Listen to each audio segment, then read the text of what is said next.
이런 것들을 의존하는 삶을 살게 되면 사실은 가장 치명적인 게 뭐냐면요. 삶을 좀 운에 기댈 수밖에 없게 되는 것 같아요. 안녕하세요. 깨달음맨입니다. 오늘은 의존하는 삶에서 이제 생기는 문제점들에 대해서 좀 이야기를 하려고 합니다.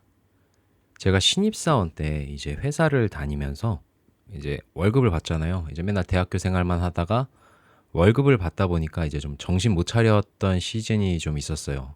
그러니까 이제 신용카드를 뽑아가지고 카드도 막 쓰고 뭐 모임도 많이 가지고 막 그랬던 시즌이었죠. 그러다 보니까 이제 막 카드값도 늘어나고 할부로 사는 것도 이제 되다 보니까 이런 것들이 쌓이면 무시 못 하잖아요. 막 매달 뭐 기본적으로 제가 그때 월급이 초반에 한 200만 원 초중반대를 받은 것 같아요. 뭐 가령 한 230만 원이라고 해보면 그냥 카드값이랑 할부 이런 걸로 거의 100만 원 이상이 나갔던 것 같아요. 그러니까 월급이 딱 들어오면 일단 반절이 떼고 나서 시작이 되는 거죠. 거기에다 막 공과금이랑 뭐 적금이랑 이런 거 하면 실질적으로 이제 가용할 수 있는 돈이 이제 뭐 현금으로 치면 막 10만 원이 채 안 됐던 것 같아요. 10만 원, 15만 원 정도밖에 안 됐고 결국에 저는 다시 그 막대한 소비를 또 카드로 할 수밖에 없는 그런 삶을 좀 살았던 것 같습니다. 그걸 한 몇 개월 정도 살았는데 문득 이제 조금 두려운 마음이 들기 시작했어요. 그러니까 정신을 차리기 시작했던 거죠.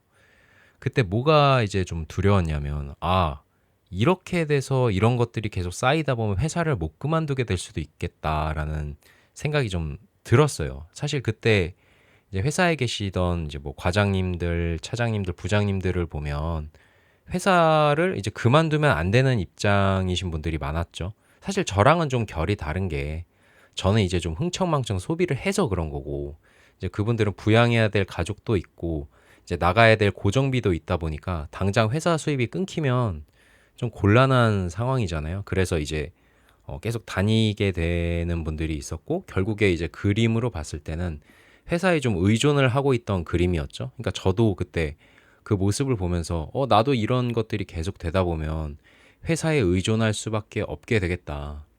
그러면 이제 그 후폭풍이 좀 무서웠어요. 왜냐면 이제 회사를 다니다 보면 여러 부당한 일, 뭐 갑질, 빌런을 만나서 뭐 인격 모독을 당하기도 하고 뭐 따돌림을 당하게 하고 이런 마음에 상처되는 일들, 좀 정신적 고통을 받는 일들 이런 것들을 겪게 될 수가 있는데 그때 내가 만약에 어떤 고정비가 많든 뭐 어떠한 상황으로 인해서 회사에 의존하고 있는 삶을 살게 되다 보면 내가 이것들을 이제 감당할 수밖에 없겠구나. 그러니까 무조건 참을 수밖에 없겠구나라는 생각이 좀 들었어요. 거기다가 추가로 이제 내가 막말로 이제 뭐 고정비도 높은데 다른 회사 갈 그런 입장도 아니다. 아니면 내가 회사를 때려치고 뭐 제2의 뭐 인생을 시작할 입장도 아니면 그 또한 이제 참을 수밖에 없는 상황이 되겠구나라는 이제 좀 무서움이 들어서 결국에 그때부터 이제 좀 소비를 조절하고 고정비를 줄이고 이제 뭐 할부 같은 걸 이제 끄는 거죠. 신용카드도 안 쓰고. 그랬던 삶을 좀 살게 됐던 그런 경험이 있습니다. 결국 이 의존이라는 것을 이제 제가 회사로 예를 들었는데 사실 다 비슷한 것 같아요. 뭐 인간관계, 개인 사생활, 생계, 뭐 회사 사회생활 이런 것들도 다 이제 좀 문제가 뭐냐면 스스로 해결하지 못할 때 대안이 없을 때 일단 생기잖아요. 특히 이런 것들은 인생에서 되게 중요하죠. 우리 인생에서 뭐 생계, 인간관계 이런 것들은 가장 핵심 원리 중 하나니까요. 사실 다른 것들을 의존했을 때는 별 상관이 없는 것 같아요. 우리가 뭐 이런 것들만 의존하는 게 아니라 가령 예를 들어서 이제 제 영상 보신 분들은 아시겠지만 제가 대부분은 이제 요리를 하지만 전 치명적인 약점이 제가 의지가 없는 거이기도 해요. 칼질이 잘 안 늘어요. 그래서 특히나 과일 깎는 걸 좀 어려워합니다. 그 껍질에 다 살이 붙어서 나오는데 그래서 이제 아내가 과일은 많이 깎아줘요. 그러니까 칼질은 이제 아내한테 의존하고 있는 거죠. 사실 이런 것들은 상관이 없잖아요. 이제 의존을 하든 말든. 근데 진짜 문제가 되는 것들은 그 앞서 이야기한 뭐 생계나 인간관계 이런 인생의 중요한 부분들일 텐데 이런 것들을 의존하는 삶을 살게 되면 사실은 가장 치명적인 게 뭐냐면요. 삶을 좀 운에 기댈 수밖에 없게 되는 것 같아요. 그러니까 좋은 회사를 만나고 좋은 사람을 만나기만을 이제 기원을 해야 되는 거죠. 왜냐면 의존은 처음에 이야기한 대로 대안이 없는 상황이거나 내가 스스로 해결할 수 없는 상황에서 발생되는 일이기 때문에 나는 무조건적으로 받아줘야 되고 참아낼 수밖에 없거든요. 그럼 그런 상황에서 어떤 갑질이나 빌런하는 그런 존재들을 만나면 나는 그냥 고스란히 당할 수밖에 없게 되겠죠. 그래서 이제 좀 회사를 가면은 시스템이 좋은 회사를 가가지고 내가 그냥 조금 이 회사를 다닐 수밖에 없지만 그럼에도 보상도 잘 얻고 잘 살아가거나 아니면 이제 좋은 상사를 만나야겠죠. 막 인격 모독하지도 않고 쟤는 회사를 다닐 수밖에 없네 이런 것들을 느낀 다음에 막 일을 떠맡기지도 않고 그리고 친구들도 이제 얘는 나밖에 만날 사람이 없네 해가지고 막 나에게 나쁜 짓을 하거나 자존감을 깎아내리거나 이런 사람들을 안 만나기만을 기도할 수밖에 없죠. 내가 어떤 통제를 하거나 조정할 수 있는 상황이 이제 생기게 되지 않는 거죠. 근데 또 여기서 의존에서 또 큰 문제가 하나가 뭐냐면요. 인간관계로 치면은 안 그러던 사람도 그렇게 만드는 경우도 좀 생기는 것 같아요. 제가 예전에 금쪽 같은 내 새끼 보다가 인간의 본능에 대해서 하나 조명된 장면이 있는데 10개월이었나 9개월이었나 이제 아기가 있어요. 이 아기가 형이 그 집에서 조금 이렇게 부모님한테 존중을 못 받고 커서 이제 좀 자존감이 많이 내려가 있었거든요. 아기가 그것을 그 9개월 10개월밖에 안 된 애가 그걸 귀신같이 알아채더라고요. 그래서 기어가서 형을 때리더라고요. 근데 형이 이미 거기서 동생한테 화내봤자 부모님이 본인 편이 아니라는 걸 알기에 그냥 참고 있더라고요. 그러니까 맞고 꼬집혀도 참고 있더라고요. 정말 그 돌도 안 된 애기거든요. 근데 그 애기가 그걸 알고 계속 때리던 그 장면이 떠올라요. 그러니까 이거는 뭐 애기가 당연히 뭐 10개월밖에 안 됐는데 뭐 어떤 훈육이 들어가겠으며 그냥 거의 본능에 똘똘 뭉쳐 있는 존재이잖아요. 그러니까 그런 장면으로 다 모든 걸 대변할 수는 없겠지만 사람은 소위 누울 자리를 복고 눕는다고 안 그러던 사람도 의존하는 사람을 만나면 그렇게 변하게 되는 경우도 많은 것 같아요. 그리고 생각보다 내가 뭐 나에게 의존하는 사람에게 이 힘의 균형이나 이런 것들을 아예 안 느끼고 온전히 그냥 좋은 행동만 가지고 하는 것들은 사실은 되게 쉽지 않은 일일 수도 있는 것 같아요. 왜냐하면 이게 굳이 쟤 건드려도 아무 짓도 못하네라고 생각해서 그러는 것뿐만이 아니라 그냥 인간이면 짜증이 날 때도 있잖아요. 아, 왜 얘는 나 아니면 안 되나? 부담을 느끼기도 하고. 그럼 그런 과정에서 이제 상대가 만족할 만한 행동들을 계속 해주기가 쉽지가 않겠죠. 그러니까 그냥 무의식적으로 계속 존중에서 벗어난, 왜냐면 힘의 균형이 깨지잖아요. 의존이 계속되면. 그렇게 돼가지고 이제 조금 행동이 안 좋아지는 경우도 좀 있는 것 같아요. 그래서 저는 이제 정리하면서 느끼는 것은 의존이라는 게 생각보다 존중이랑 되게 먼 감정으로 느껴지기도 하는 것 같아요. 그 사례도 있어요. 사실 이제 제가 결혼을 해서 이제 뭐 결혼 관련 사례도 많이 보고 그러는데 특히 이 의존이 결혼할 때도 되게 치명적인 건 이건 최악의 경우예요. 그래서 사실은 이거 관련해서도 이제 영상을 하나 만들 거지만 이제 상대 배우자를 잘 선택해야 되는 게 이제 전업과 이제 외벌이에서 나타나는 그 일 중 하나인데 대표적으로 이제 외벌이 하는 사람은 본인은 이제 사회생활, 경제생활을 해서 이 금전적인 것을 본인 통장에 이제 계속 꽂잖아요. 경제생활을 할 수 있잖아요. 근데 전업인 사람은 커리어가 중지가 되거나 했기 때문에 이제 조금 혼자서 먹고 살기가 힘들어지는 상태가 점점 되죠. 특히나 이게 부부 결혼 생활이 오래될수록 또 나이를 먹으니까 전업하는 사람은 그 시간이 오래될수록 이제 나가서 직업을 구하기도 어렵죠.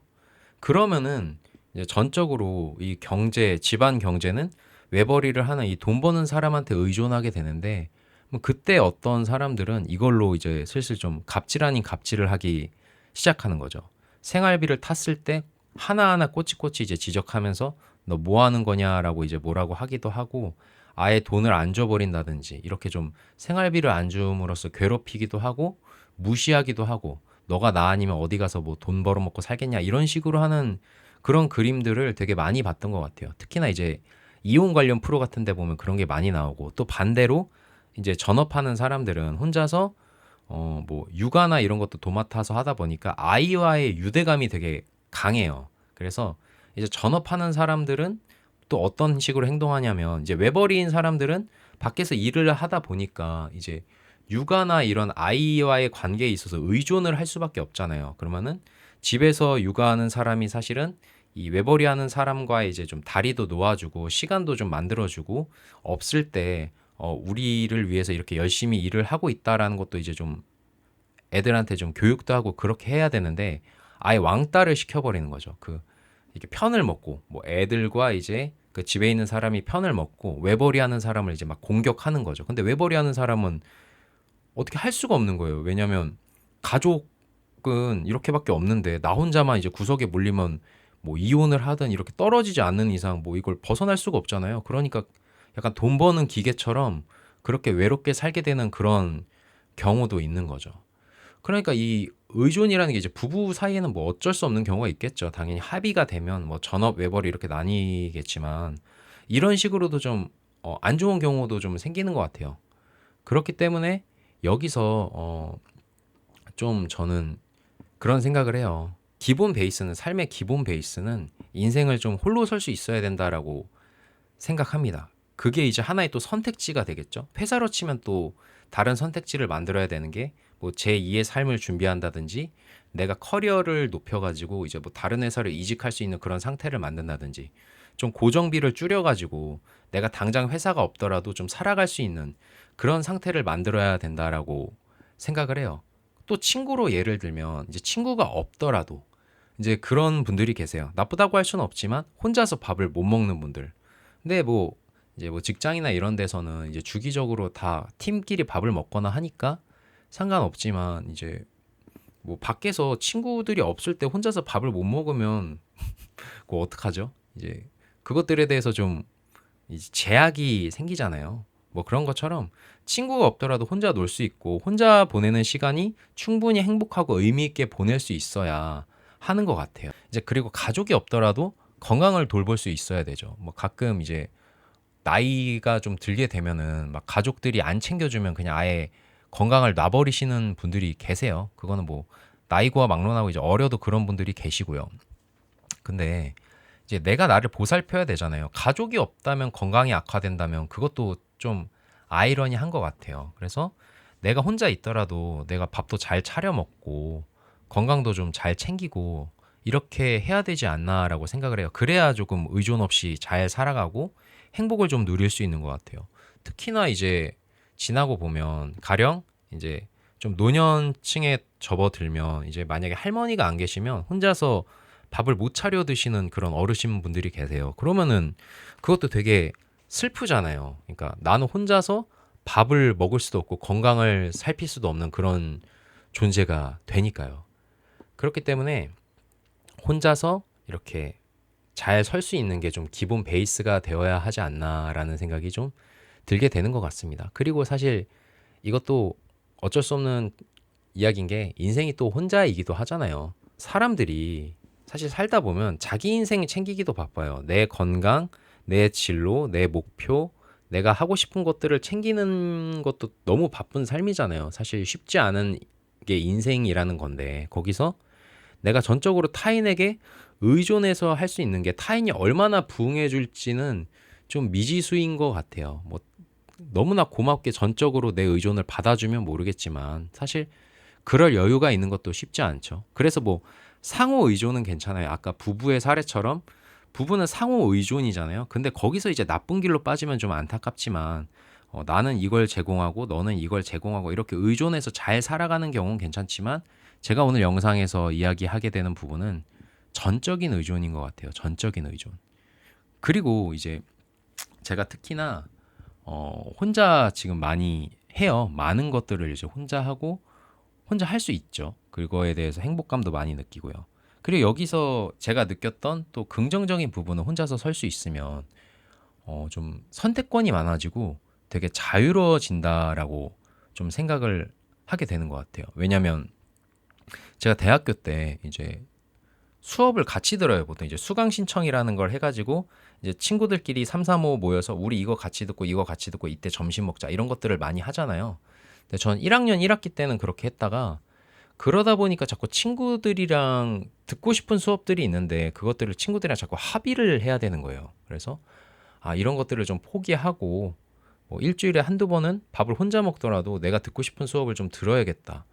근데 그렇게 하니까 확실히 시간도 제 여유롭게 쓸 수 있죠. 제가 원하는 것들을 할 수 있죠. 이렇게 되더라고요. 아까 혼자 밥 못 먹는 것도 예를 들면 내가 혼자 밥 먹을 수 있으면 그냥 메뉴도 내가 원하는 거 먹으면 되잖아요. 뭐 회사에서도 나는 제육 먹고 싶은데 팀원들은 저 뭐 냉면 먹겠대. 그러면 냉면 드시고 오세요. 전 제육 먹을게요. 이렇게 자유롭게 할 수 있다 보니까 홀로 서는 게 꼭 나쁜 것만은 아닌 것 같아요. 뭐 인생은 더불어 살아간다. 뭐 사회적 동물이다라고 얘기는 하는 것 같은데 그거를 부정하고 싶진 않아요. 당연히 우리는 알게 모르게 서로한테 의존하고 커넥션이 있겠지만 그냥 기본 베이스는 혼자서 좀 살 수 있어야 되지 않나라고 생각을 하게 되는 것 같습니다. 그리고 가장 큰 것들이 또 행복 관점인 것 같아요. 행복 관점. 처음에 말씀드렸지만 이제 의존의 제일 큰 부분은 삶을 운에 맡겨야 된다는 건데 운은 내가 통제할 수도 없고 그러니까 스스로 내가 뭔가 창출해내기가 되게 쉽지 않잖아요. 운이라는 것은. 그러면은 행복 관점에서 봤을 때 첫 번째로는 행복하기가 되게 쉽지 않을 것 같아요. 왜냐하면 외부 환경에 내 삶이 계속 흔들리다 보니까 거기서 내가 행복을 찾아낼 수 있는 구다리가 얼마나 있을까. 그리고 타인에게 영향을 받는데 그것도 쉽지 않죠. 근데 만약에 내가 스스로 내가 행복할 수 있다면 삶에서 행복할 수 있는 시간이 훨씬 많아지지 않나라고 생각이 들어요. 정말 타인이 나를 행복하게 해주기가 쉽지 않거든요. 앞서 말씀드린 여러 가지 이유로 타인도 타인의 인생을 살아가고 그리고 타인이 내 머릿속을 들여다보는 것도 아닌데 언제까지고 그 나를 만족시켜 줄 수 있는 행동을 할 수 있는 게 아니잖아요. 그리고 의존하면 사실 이 사회가 냉정하지 않습니까? 그냥 갑질 안 당하면 다행인 거죠. 그렇기 때문에 이 모든 것들을 종합을 해서 삶을 좀 의존보다는 일단 1차적으로는 홀로서기를 좀 할 수 있어야 되지 않나. 그리고 내가 나름대로 너무 뭐 회사만 이런 것만 믿고 가지 말고 제2의 삶이나 이런 커리어를 미리미리 좀 준비를 해가지고 좀 대안을 많이 만들어 놓으면 좋지 않을까. 또 고정비도 낮춰놓고요. 확실히 이제 좀 가벼워야 자유로운 것들이 있는 것 같아요. 그렇기 때문에 오늘은 의존에 대해서 한번 이야기를 해봤습니다. 네, 오늘의 영상은 여기까지고요. 영상 시청해 주셔서 감사드립니다. 깨달음맨입니다. 그러니까 이걸 다 믿으면 그냥 나만 바보 되는 세상인 것 같아요. 사회생활을 하다 보니까 저는 이제 말이라는 것을 잘 안 믿게 되는 것 같아요. 실제로 저는 말은 필요 없고 행동이나 증거 보여줘봐 이런 생각이 더 강해지고 있는 것 같습니다. 뭐 세상은 다 사기꾼이야 이런 느낌보다는 그냥 행동에 비해서 말은 너무 쉽다라는 생각이 들더라고요. 특히 일할 때 그러더라고요. 일할 때 상대방이 자주 하는 말들 있잖아요. 확인해보고 연락드릴게요. 오늘까지 꼭 해드릴게요. 제가 꼭 알아보겠습니다. 막 요런 이제 업무적인 약속들. 그거 이제 경험상으로 거의 99%는 안 지켜지는 것 같아요. 확인해보고 연락드릴게요 하고 그날 연락을 주는 사람이 거의 없는 것 같아요. 오늘까지 꼭 해드릴게요 라고 말해놓고 그날까지 꼭 해주는 경우도 거의 없고요.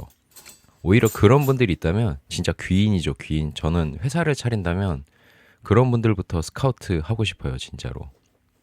그런 약속을 믿고 제가 업무를 하잖아요. 그러다 안 되면 결국 피 보는 건 저예요. 뭐 계약서를 쓰지 않는 이상, 그래서 디데이트가 없는 이상 제가 뭐 그 사람들 믿었다고 그 사람이 오늘까지 해준다고 했어요, 알아보겠다고 했어요 라고 말한다고 팀장님이나 상사가, 회사가 그걸 이해해주지 않잖아요. 무조건 피 보는 건 전데 실제로 사회생활 초반 때는 그런 걸로 피를 되게 많이 봤던 것 같아요.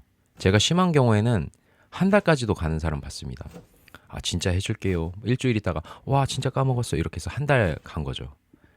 근데 이게 웃긴 게 제가 사채업자도 아니고 그렇다고 옆에서 막 감시하면서 내가 요청한 일을 하나 안 하나 지켜볼 수도 없고 매일매일 막 전화할 수도 없잖아요. 저도 바쁘고 솔직히 좀 번거롭기도 하니까요. 그리고 이 회사 일뿐만이 아니라 조금 더 넓게 가면 그 인생을 책임지는 말, 공수표 같은 것도 말이 되게 쉽게 나오는 것 같아요. 막 그런 말들 있잖아요. 내가 너 책임질게.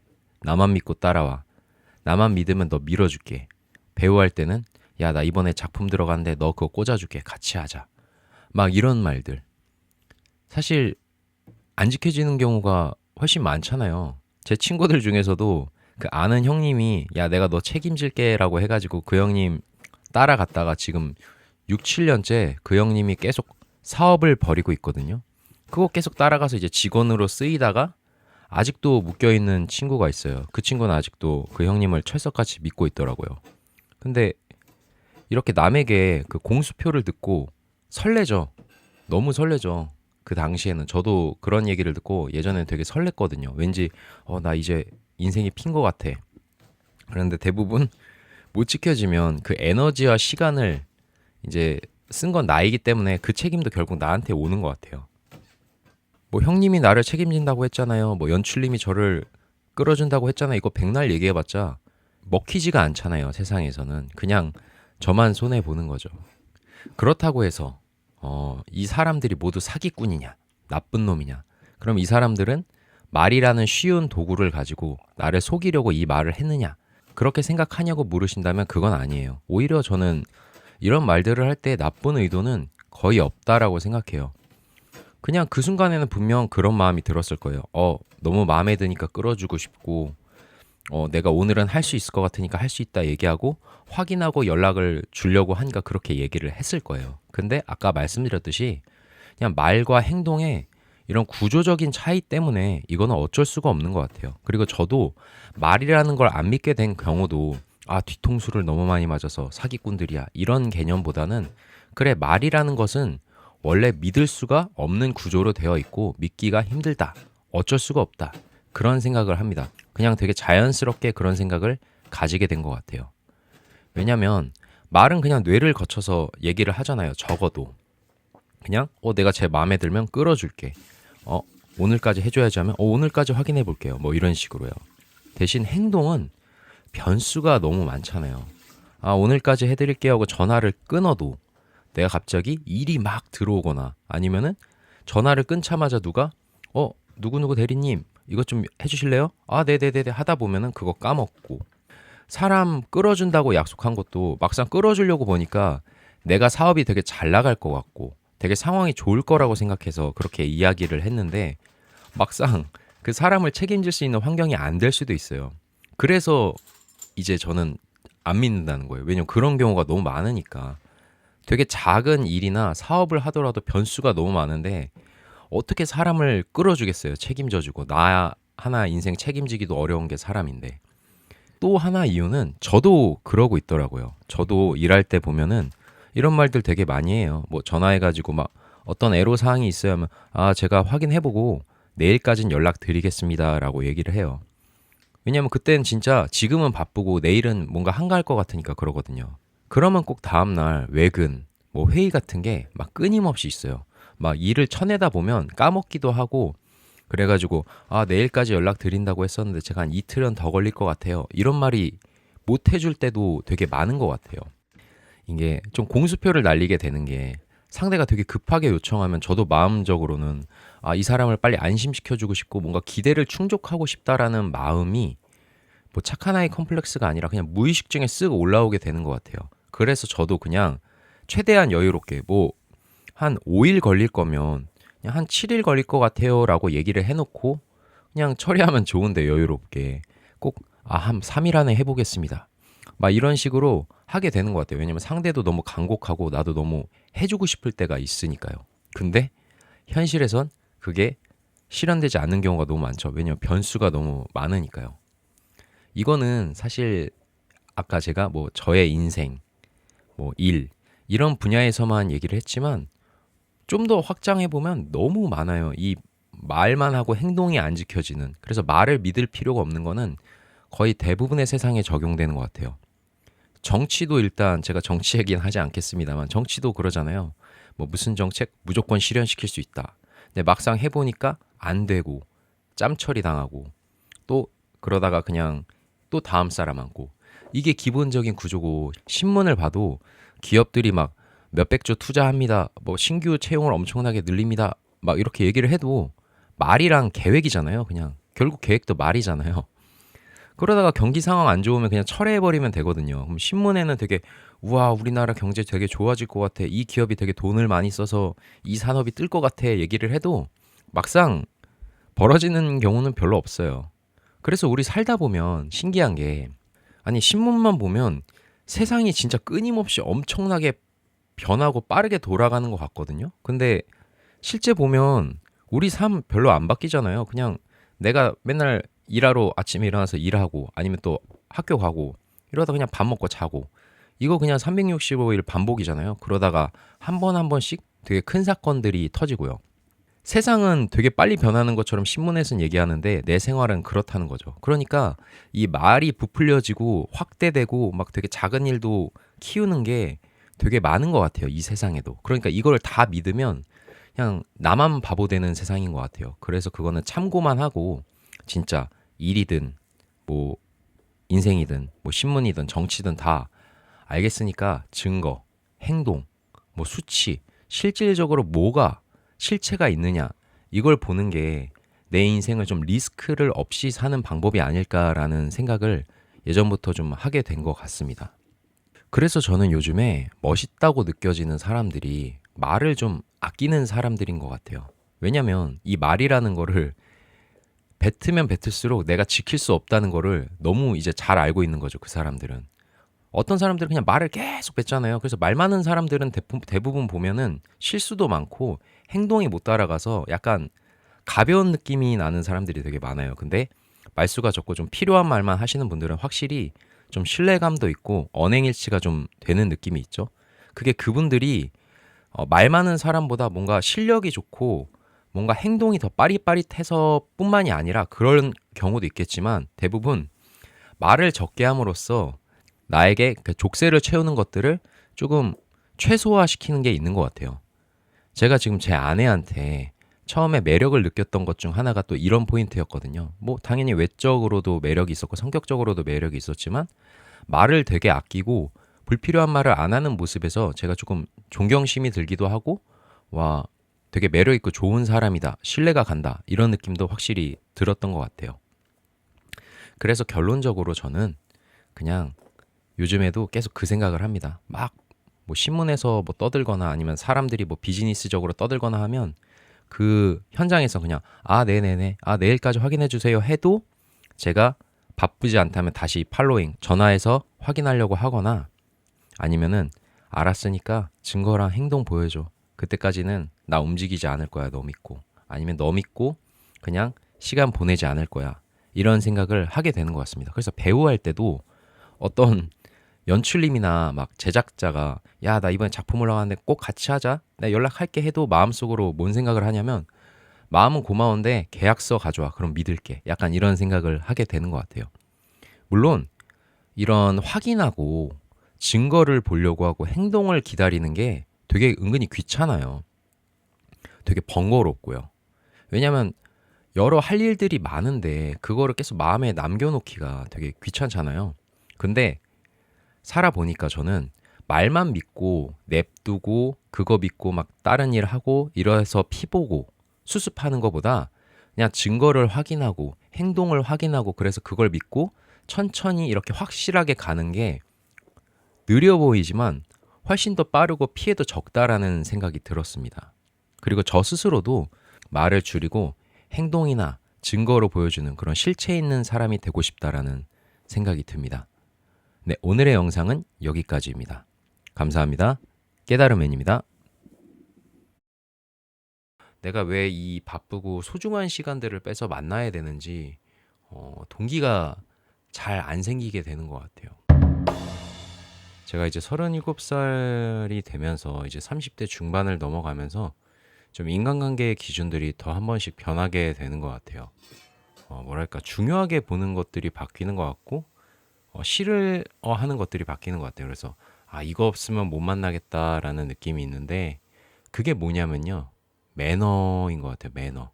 뭐 대화하는 매너, 뭐 시간 약속, 기본 배려와 같은 것들이 이제 없으면 못 만나겠더라고요. 아무리 친해도 아무리 잘 맞는 사람이어도 이제는 그런 거 있으면은 그냥 만나기가 점점 싫어지고 점점 이렇게 기피하게 되는 것 같아요.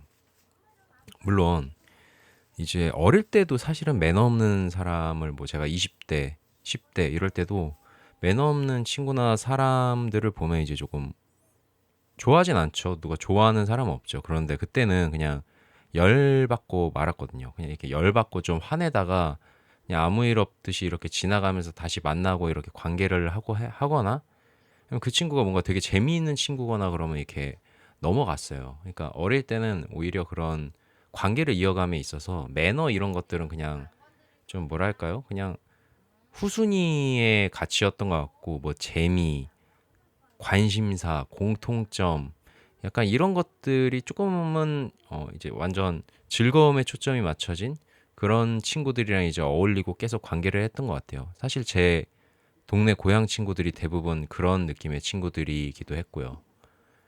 그래서 그때는 그게 그렇게 중요하다라고 생각 안 했고 그걸 어긴다고 해서 그렇게 뭐 만나냐 못 만나냐까지는 안 갔는데 지금은 좀 이제 만나기 그렇더라고요. 사실 예전에 보면은 여러분들도 이걸 공감하실지 모르겠지만 네, 공감하시는 분들 많을 것 같아요. 왜냐면 유튜브에도 사실 이런 것들이 되게 많이 나오거든요.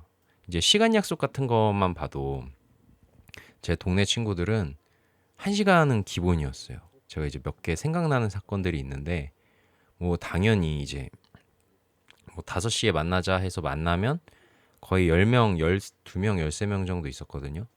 근데 이제 한 만나면 이제 뭐 예를 들어 5시에 만나자고 만나면 한 명도 안 나와 있어요. 이제 5시에 가면.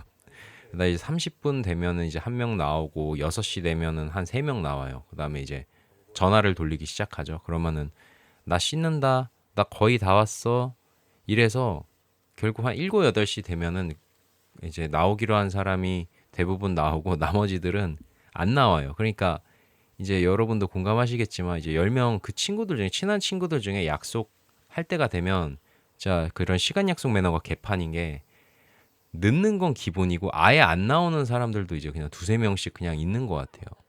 그리고 이제 이런 민폐 사건들도 되게 많았던 게 제가 어릴 때 이제 친구들이 거의 열 몇 명이 되다 보니까 축구도 했어요. 축구를 이제 하면은 다른 학교 친구들이나 이제 다른 친구들이랑 이렇게 11대 11로 잡아가지고 했는데 시간 약속을 너무 안 지키니까 다른 팀 친구들은 다 모여 있는데 막 집으로 찾아가서 자던에 깨워서 끌고 나오고 그랬거든요. 그리고 여행 갈 때도 이제 뭐 여름에 친구들끼리 여행 갈 때도 뭐 야 10시까지 여기서 모이자. 뭐 보통 이제 동네 친구들은 같이 나온 중학교, 뭐 고등학교 아니면 다들 아는 건물 이런 데서 모이잖아요. 그러면은 안 나와요.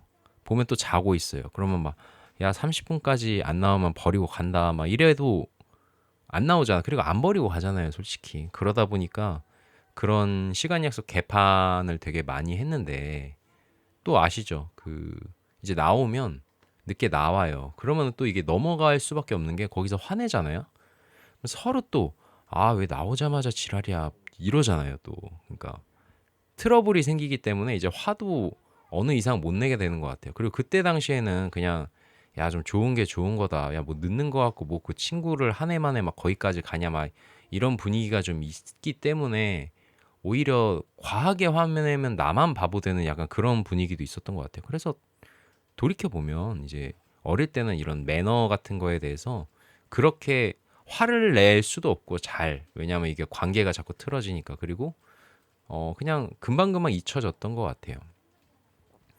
그리고 이제 또 보면은 대화 매너 같은 것도 조금 그랬던 게 이제 어릴 때는 또 막 이제 친구들끼리 욕도 하고 뭐 이렇게 주고받는 대화를 생각을 해보면 없는 것 같아요. 물론 그게 이제 친구들의 묘미이기도 하죠. 이렇게 그냥 의미 없는 말들만 해도 재밌고 웃고 왁자지껄하고 박장대소하고 이제 서로 말 끊고 막 인신공격하고 막 이런 것들이 되게 재밌었는데 이제 제가 30대 넘어가면서부터는 이런 것들이 좀 거슬리더라고요. 그러니까 우리가 이제 기본 그러니까 당연히 친구들끼리 뭐 욕도 할 수 있고 좀 거친 말도 할 수 있죠. 그런 건 문제가 아닌데 이제 기본적인 선 넘는 장난들이나 선 넘는 멘트들이 있어요. 아니면은 대화가 안 되게끔 뭐 자꾸 제가 말을 하려는데 자꾸 장난식으로 끊는다든지 그런 것들이 자꾸 누적이 되면 이제 아 이제는 조금씩 거슬리고 이제 이 자리에 있기가 싫어지는 느낌이 되게 많아지는 것 같아요. 그래서 뭐 어찌어찌 어릴 때는 넘어갔는데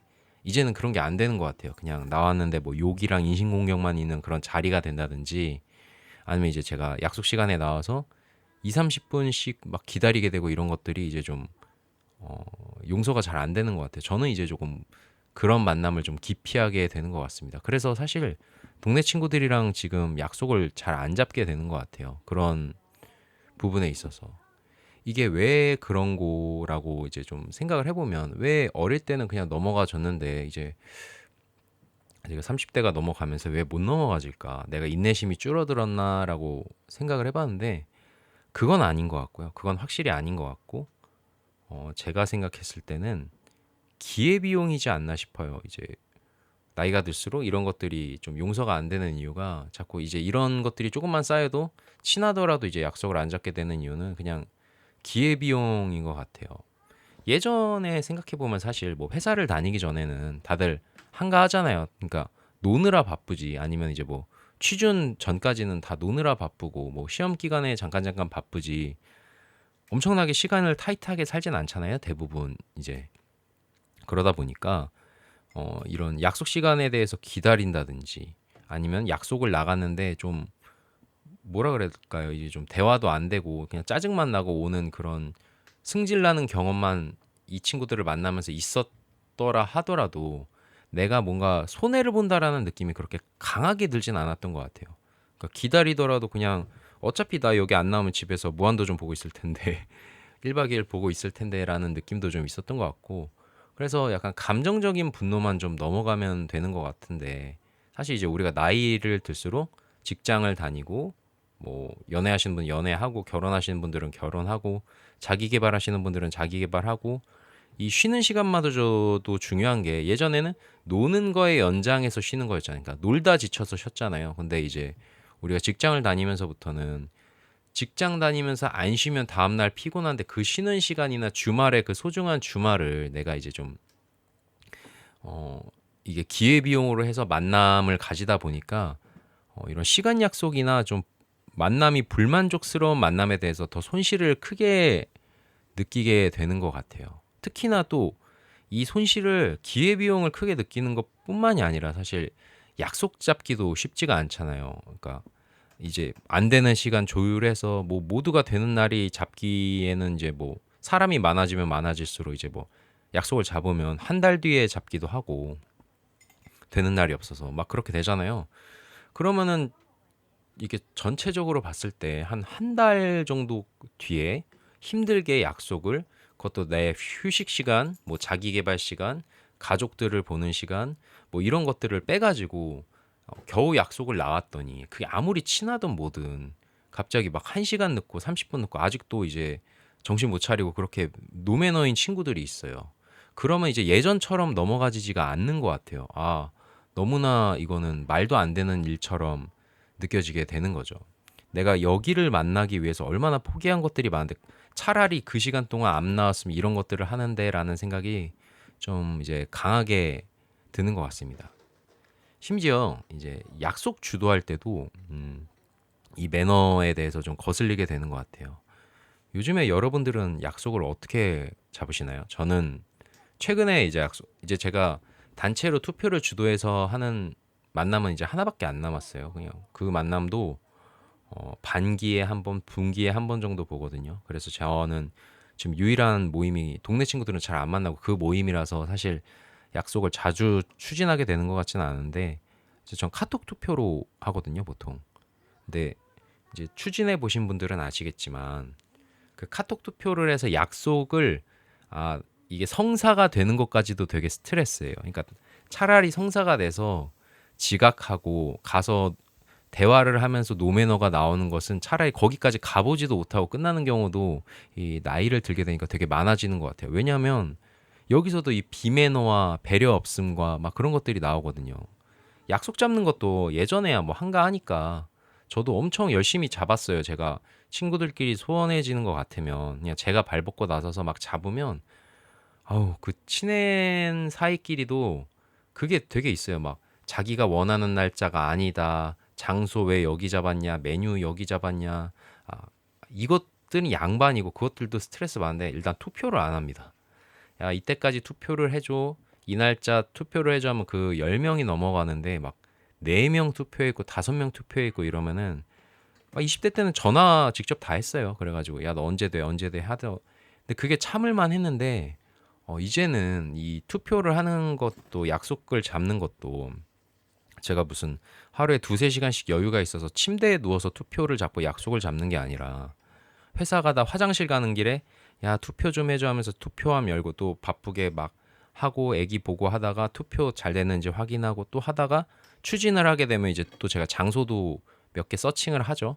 이런 것들이 다 이제는 제가 삶을 쪼개서 추진을 해야 되는 영역들이거든요. 이 약속을 잡는 것 자체만으로도 이제 나이를 먹으니까 쉽지가 않더라고. 이것도 너무 품이 많이 가는데 여기다 대고 어릴 때처럼 그 계속 투표를 안 하고 참여를 안 하고 적극적으로 안 나오고 뭐 되면 된다 안 되면 안 된다라고 해야 제가 이제 진도가 나갈 건데 그것도 안 되고 막상 약속 겨우겨우 이제 성사시켰더니 왜 그날 이제 또 그럼 그 날짜에 안 되는 애들이 또 뭐라 그래요. 이제 오랜만에 보니까 자기들도 나가고 싶은데 그럼 어떡해요. 이게 사람이 많은데 뭐 사람이 적으신 분들은 좀 수월하겠지만 사람이 많으면 이 날짜를 잡기가 쉽지도 않고 우리가 무슨 대형 연예인도 아니고 뭐 엔비디아처럼 내후년까지의 수주가 다 끝나 있는 것도 아니고 사실 그렇잖아요. 그 약속 잡을 때 사실 저도 길어야 2달 정도 잡거든요. 그러니까 5월에 약속 잡아서 6월, 7월 정도의 날짜를 해놔요. 거의 막 8월, 9월까지 가면은 3개월 뒤에 약속을 잡아놓고 있고 그때 또 어떻게 될 줄 알고 그런 거 안 하거든요. 한 2달 정도로 잡으면 그 안에 안 되는 애들이 있어요. 이제 2달 안에 있는 주말 같은 뭐 금, 토, 일 같은 것들을 다 투표에 올려서 투표를 받으면 뭐, 뭐 7대 6, 뭐 10대 5 막 이렇게 나오면 그 안 되는 날 애들이 이제 짜증을 내요. 뭐 친하니까 그냥 막 자기 감정을 내게 해요. 그러면 저는 약속 잡다가 아니 내가 무슨 너희들이 뭐 내 손님도 아니고 내가 니네 뭐 모시는 사람도 아니고 왜 나한테 난리야? 막 약간 이런 마음이 들거든요. 저한테 뭐라 하면 그리고 이제 뭐 장소가 됐든 컴플레인이 됐든 그래서 이 아무리 친해도 이제는 그 약속을 잡고 뭐 친하다는 이유로 뭐 이 장소가 뭐네 약간 늦는 것도 늦는 거고 막 그렇게 하면은 그렇게 매너 없이 굴면은 좀 정이 떨어지게 되는 것 같아요. 가뜩이나 이제 제가 이제 여러 영상에서 인간관계 영상에서 이제 말씀을 드렸지만 나이가 들수록 어차피 이제 몸도 멀어지고 뭐 결혼하면 뿔뿔이 흩어지게 되기도 하고 취향도 공통점도 점점 멀어지고 어릴 때처럼 이렇게 막 공통점이 있거나 같은 동네에 붙어서 사는 게 아니잖아요. 그리고 개개인의 삶도 바빠지고 그렇게 되는데 그래서 점점 이 연결고리도 가뜩이나 느슨해지는데 이제 딱 그 매너마저 없다. 그러면은 진짜 안 만나게 되는 것 같아요. 그래서 사실 저는 어릴 때 친한 친구들을 이러한 이유로도 이제 좀 잘 안 보게 되는 경향이 있는 것 같습니다. 물론 이건 이제 친한 친구들로 예를 들었지만 사회에서 만나는 뭐 분들 있잖아요. 그런 분들은 뭐 더 그렇죠. 더 이제 매너 없는 부분들에 대해서 더 이제 좀 타이트하게 된 것 같아요. 저도 그렇게 막 허용하면서 막 너그럽게 하면서 만나게 되지는 않는 것 같습니다. 이거는 그것도 있는 것 같아요. 제가 이제 회사도 다니고 뭐 가족들이랑도 이제 잘 지내면서 아이도 보고 가사도 하면서 이제 유튜브도 하고 막 개인 공부도 하고 이러다 보니까 사실 친구를 안 만나도 아예 안 만나도 계속 이 삶이 굴러가거든요. 제가 예전에 그 루틴 영상을 만들어 그서 올린 적이 있어요. 그러니까 이제 루틴이 있는 사람들은 자기 하루가 계속 굴러가기 때문에 친구가 있든 없든 거기에서 성취감을 느끼고 만족감을 느끼는 삶을 살고 있기 때문에 친구들이 그렇게 간절하지 않다. 그것도 요인이 없지 않아 있는 것 같긴 해요. 그러니까 저도 루틴이 있고 바쁘다 보니까 친구에 목매지 않다 보니까 더더욱이 이렇게 매너 없거나 저에게 자꾸 기회비용 생각을 나게 하는 그럼으로 인해서 약간 이 시간적인 감정적인 손실을 입히는 사람들에 대해서 그렇게 너그러운 마음으로 허용하게 되거나 그렇게 생각을 하게 되지는 않는 것 같습니다. 그리고 특히나 여기를 다시 얘기하면 여러분들은 그 친구 만날 때 요즘 어떠세요? 저는 대화가 되게 또 중요해졌어요. 그러니까 대화하는 그런 취향도 좀 나이 들고 바뀐 게 앞서도 잠깐 설명해 드렸지만 예전에는 저도 이렇게 자극적으로 얘기하고 막 욕설이 난무하고 막 서로 말 끊고 대화가 안 되고 막 이런 것들에 대해서 그렇게 불편함을 못 느꼈고 저도 같이 즐겼는데 이제는 그 대화 매너가 좀 중요해지더라고요. 그러니까 만났는데 어 그냥 뭐 계속 이제 한두 번은 괜찮죠. 만났는데 계속 자기 얘기만 하거나 아니면 자꾸 말꼬리 자꾸 늘어지거나 자꾸 평가하려 들거나 비교하려 들거나 아니면 자꾸 삶을 간섭하는 듯한 그렇게 대화를 하다 보면 이 만남을 그렇게 유지하고 싶지가 않아지게 되는 것 같아요. 그래서 점점 좀 기피하게 되는 것 같고 좀 순차적으로 이렇게 좀 어쩔 때는 손절을 하게 되고 그러는 것 같아요. 그냥 제가 원하는 거는 그렇게 별건 없어요. 그냥 소소하더라도 그냥 저는 이게 대화가 주고받았으면 좋겠거든요. 좀 너 어떻게 지내? 난 이렇게 지내. 너 요즘에는 뭐 어떤 것들에 대해 관심 있어? 이런 것들을 이렇게 자연스럽게 얘기하거나 아니면 만나자마자 이제 본인이 뭐 있었던 에피소드나 오늘 이번에 힘들었던 일, 뭐 이번에 어떤 이슈가 있었다든지 이런 것들을 주고받으면 이제 서로 생각 아니면 이제 진지한 대화처럼 서로의 철학적인 대화나 이런 대화를 주고받기도 하고 어쩔 땐 가벼운 농담을 주고받기도 하는데 그런 주고받음에 있어서의 제가 이제 만족을 하는 타입으로 좀 변했더라고요. 그래서 약간 우리가 소위 그래서 그냥 그거 같아요. 그냥 정리를 하면 이제는 관계가 가깝든 멀든 다 무관하게 그 매너라는 거는 공통적인 그 수준이 있잖아요. 그러니까 사람마다 허용하는 범위는 다르지만 이 매너라는 게 있잖아요. 그래서 아무리 친하다고 해서 요즘에는 선 넘고 좀 무례함을 느낀다든지 이런 것들에 대해서 조금 많이 거슬리게 되고 좀 그런 것들을 이제 안 하게 되는 것 같습니다. 그래서 내가 왜 이 바쁘고 소중한 시간들을 빼서 만나야 되는지 동기가 잘 안 생기게 되는 것 같아요. 네, 그래서 이게 그냥 오늘 말씀드리고 싶었던 제가 이제 30대 후반을 지나가면서 느꼈던 인간관계에 대한 변화이자 요즘 잘 못 참겠는 부분이기도 한 것 같아요. 이 주제에 대해서는 이제 여러분들의 생각도 되게 궁금해요. 이게 저도 한 번씩 생각을 하거든요. 이 영상을 올리면서 제가 항상 이 영상을 올릴 때 취지가 어떤 정답으로 말씀드리진 않게 되는 것 같아요. 뭐 어떤 방법, 뭐 이런 이게 맞다 이렇게는 말씀을 못 드리는 게 그냥 제가 느낀 것들에 대해서 좀 공감해 주시는 분이 있을까라는 이렇게 조심스러운 마음으로 좀 정리해서 말씀드리게 되는 것 같은데 가끔 그러면 이제 댓글을 달아주세요. 특히나 이번 친구 같은 영상 이제 친구나 인간관계에 대한 주제를 올리면 여러분들이 많이 댓글을 달아주시면 저희가 그걸 다 읽고 저도 한 번씩 반성하게 되거나 생각을 해보게 되는 경우도 있거든요. 아, 내가 너무 극단적으로 생각을 하나? 이런 경우도 있어요. 그리고 이거는 뭐 나이 고하를 막론하고 저보다 어리신 분들한테서도 친구의 그 관점에 대해서 배울 수가 있죠. 아, 내가 너무 이제 이 바쁜 생활에 너무 집중을 하다 보니까 내가 이런 가치들은 좀 내가 놔버렸네라고 생각하는 부분도 있고 제가 지금은 이렇게 바쁘게 살고 있지만 또 나중에 미래에는 또 어떤 가치관을 친구에 대해서나 인간관계에 대해서 가치관을 가지게 될지 모르잖아요. 그러면 이제 동갑 이제 동년배 분들이나 인생 선배분들께서 또 남겨주는 댓글도 되게 의미가 있더라고요. 보면서.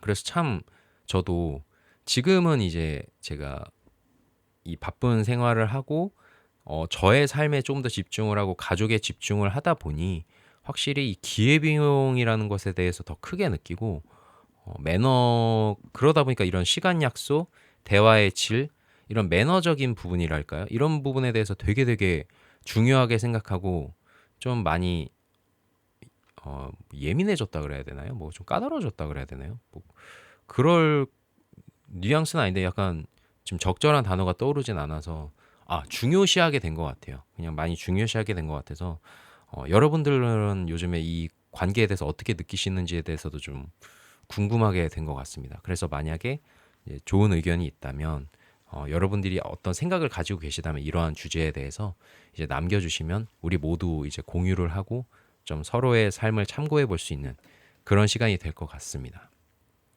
네, 오늘의 이야기를 다시 요약해서 말씀을 드리자면 이제 좀 30대 제가 37살이에요. 그래서 나이를 좀 먹다 보니까 예전에는 중요하지 않았는데 크게 요즘에는 되게 중요해지는 인간관계에 대한 그 기준이 있는 것 같아요. 그게 저는 매너인 것 같습니다. 이제는 매너 없는 사람들은 아무리 친하더라도 이제 좀 잘 못 만나게 되는 것 같아요. 이 매너에는 뭐 대화 매너, 서로가 이제 상대방이 말을 하면 좀 상대방도 들어줄 줄 아는 이런 대화 매너라든지 선 넘는 무례한 농담을 하지 않는다든지 아니면 시간 약속 아니면 약속을 추진하는 사람에 있어서 좀 매너를 지켜준다든지 이런 여러 가지 것들에 대한 것들이 다 포함되는 것 같습니다. 그래서 아무리 친해하더라도 아니면 아무리 뭐 취향이 맞더라도 오래 알았더라도 이런 부분에 대해서 벗어나면 이제 조금씩 거리를 두게 되는 것 같아요. 뭐 당연히 이거 어긴다고 해서 그 면전에다 대고 어디서 매너 없게 너 손절이야 이렇게까지는 안 가요. 근데 제가 그냥 이렇게 자연스럽게 멀어지게 되는 것 같고 뭐 연락이 오거나 약속을 얘기를 해도 제가 그냥 이젠 안 나가게 되는 것 같아요. 그 사람들을 만날 때는요. 그래서 이게 왜 그런 거 하니까 기회비용인 것 같아요. 제 삶이 나이가 들수록 우리가 직장을 다니고 뭐 가족도 챙기고 챙겨야 되고 신경 써야 될 것들이 많다 보니까 약속을 나가는 것 자체가 이런 것들을 다 내려놓고 그것들을 희생해서 나가게 되는 경향이 많잖아요. 어릴 때만큼 시간이 많지 않게 되다 보니까요. 그러다 보니까 이런 기회비용을 크게 느끼게 하는 것들이 이제 매너 없는 사람들인 거죠. 그래서 이제 좀 기피하게 되는 경향이 있다. 어릴 때처럼 잘 못 넘어가게 되더라. 이런 저의 인간관계의 깨달음과 이런 느낌, 생각들을 오늘은 좀 공유하는 시간이었던 것 같습니다. 네, 오늘의 영상은 여기까지이고요. 영상 시청해 주셔서 감사드립니다. 깨달음맨입니다. 회사든 동호회든 무슨 모임이든 새로운 곳을 가면 한 번쯤 느끼게 되는 게 나 빼고 다 친하게 보이는 그런 느낌인 것 같아요. 그럼 괜히 위축되고 소외감 들고 그러더라고요. 그러다가 이제 내가 문제인가 그런 생각이 들어요. 내가 사회성이 없나? 내 인상이 별로였나? 내가 뭐 잘못했나? 내가 대화에 잘 못 끼나? 그때 가서 이제 노력해야지라고 하면 또 이미 늦은 느낌이죠. 이상하게 인간관계는 이렇게 잘해보려고 막 노력하면 더 안 되는 느낌이잖아요. 그런데 제가 깨달은 게 사실 나 빼고 친해 보이는 이 느낌이 실제로는 아닐 확률이 더 높다는 거예요. 그냥 나만 그렇게 느낄 뿐 저들도 실제로 친하고 끈끈하고 막 이런 느낌이 아니라는 거죠. 제가 예전 이야기를 하나 해드리자면 제가 이제 뮤지컬 배우를 했었어요. 근데 제가 비전공자에 그냥 회사 그만두고 간 거기 때문에 완전 나 홀로 인맥 하나도 없이 그냥 간 거란 말이에요. 근데 뮤지컬 이 세계는 그렇게 판이 넓지가 않아요. 그래가지고 다 대부분 아는 사람이거나 한 다리만 건너면 다 아는 사이가 많아요. 오디션장을 가도 한 오디션 세네 번만 가면 다 보던 사람들이에요. 그래서 어떤 작품을 딱 가잖아요. 제가 딱 처음으로 어떤 큰 작품을 갔는데 그때 느낀 게 저 빼고 다 아는 사이더라고요. 심지어 어느 정도냐면 그냥 통성명이 필요 없어요. 야, 오랜만이다. 야, 누구누구야 하면서 막 서로 부둥켜 안고 악수하고 막 방방 뛰고 와, 너무 좋다 막 그래요. 저는 1차로 그때 위축이 왔죠. 왜냐면 저는 진짜 아는 사람이 아무도 없으니까요. 그때 위축되고 좀 소외감이 들고 라는 생각이 들었지만 그래도 괜찮았던 게 그때는 이제 처음에 시작이고 나도 친해지겠지. 막 그렇게 막연하게 기대를 가졌던 것 같아요. 왜냐면 저도 이 뮤지컬 하기 전에 회사에서도 사람들이랑 금방 친해지고 금방 잘 지내고 대학교 다닐 때는 완전 동호회도 여러 번 하고 뭐 동아리도 많이 해서 되게 나름 인싸였거든요. 그래가지고 그냥 괜찮다. 그래. 이제 친해지겠지 하고 그냥 연습을 했던 것 같아요. 연습하니까 내 거 연습하고 잠깐 쉬고 그러느라 기회가 별로 거기서 이제 대화할 기회가 별로 없었어요. 그렇다고 해서 회식을 막 엄청 자주 해서 친해지지도 않고. 그래서 그렇게 시간이 지나고 연습 막바지쯤 되고 이제 좀 시간이 여유로워졌을 때 저만 더 동떨어진 느낌이더라고요. 쉬는 시간에 이렇게 다 앉아 있잖아요. 저는 종종 혼자 앉아 있는데 막 저쪽에서는 다들 모여서 막 깍깍 하하하 막 거리면서 막 박장대소 하고 있고 제가 나름 껴서 대화해도 이미 저는 이거에 대해서 공감을 못해요. 뭔 말 하는지 모르겠어요. 그냥 옆에서 하하 허허 막 약간 이런 영혼 없는 리액션만 하면서 겉도는 느낌을 완전 느끼면서 있었죠. 그 느낌 아시죠? 이렇게 뭐 쉬는 시간이나 뭐 밥 먹으러 갈 때 뭔가 자연스럽게 다들 모임과 짝이 있어서 이렇게 자연스럽게 싹 모이는데 저는 그 자연스러움 안에 없는 느낌. 그냥 저는 이렇게 의도적으로 어디를 꼭 붙거나 나 좀 데려가 약간 이런 느낌으로 붙어야 되는 그런 느낌이 항상 있었던 것 같아요.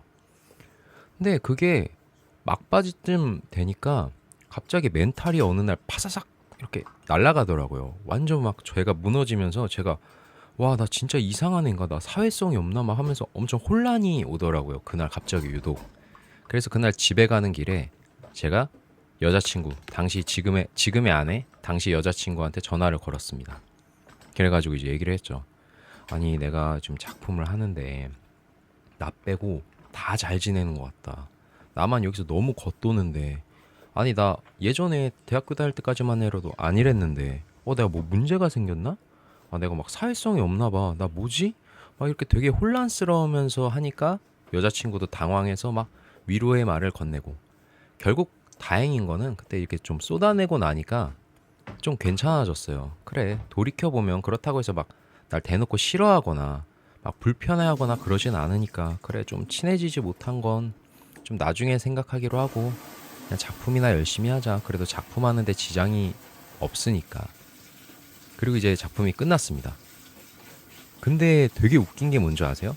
그 작품이 끝나고 그 작품을 같이 했던 멤버들끼리 연락을 주고받는 사람이 없다는 거예요. 그래서 뭐 경조사가 됐든 뭐가 됐든 이렇게 한 번씩 만나요. 아니면 따로 사석에서 소수로 모여가지고 이렇게 만나죠.